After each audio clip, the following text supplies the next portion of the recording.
Est-ce que tu sais que c'est une crédibilité qui date d'avant Baraka Imo? Les gens n'ont pas attendu que je lance Baraka Imo pour me faire confiance.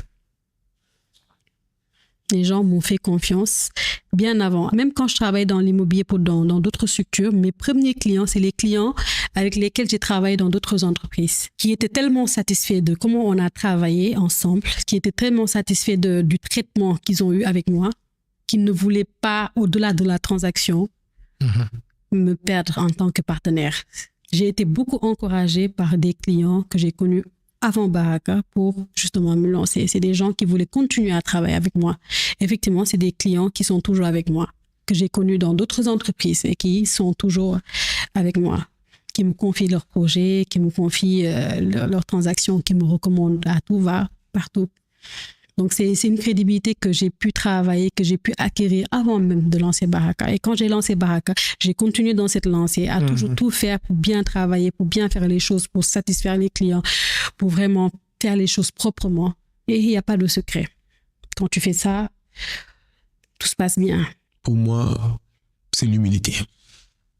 Pour moi, c'est le plus important parce que parfois, je rencontre des gens qui ont beaucoup plus de connaissances que toi dans le secteur du sport, dans le secteur de l'informatique, dans le secteur du business, dans tous les secteurs.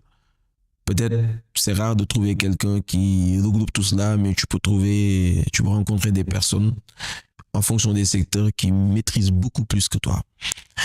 Et le problème en général, c'est que quand on est jeune, fougueux et tout, on pense qu'on connaît tout, puis on est là à bomber le torse disant que ouais, je sais.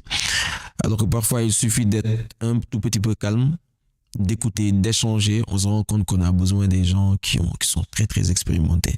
Donc, je pense qu'il y a beaucoup de situations où j'ai bénéficié de soutien de pas mal de personnes.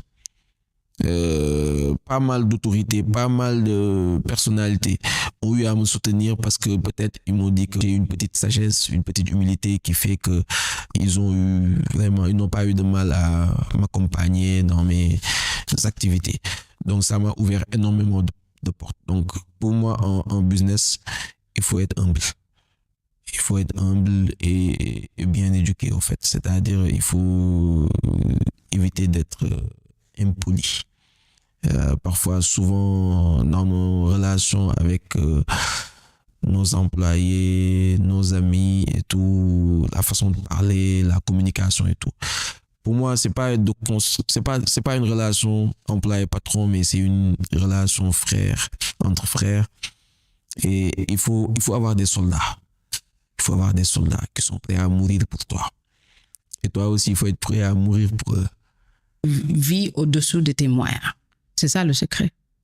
Si there's a takeaway dans cette vidéo, oui, avoir de l'argent, c'est très bien, mais vivre au-dessus de ses moyens et pouvoir garder et planifier pour le futur. Il faut travailler, gérer, save et investir. Quelles sont les compétences, en fait, que la vente porte à porte t'a permis d'acquérir?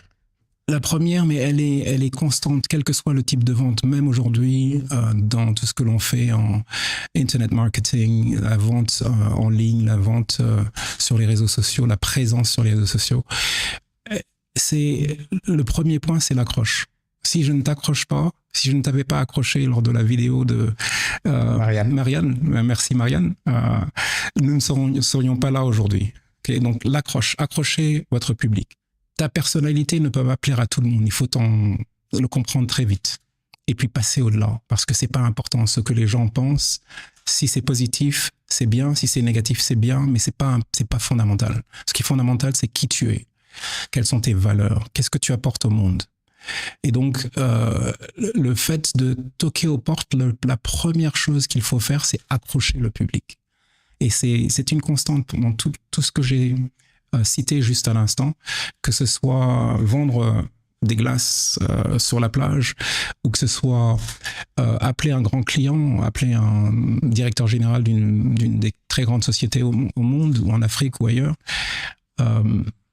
Si vous n'accrochez pas le public, le client, la personne cible, elle passe à autre chose.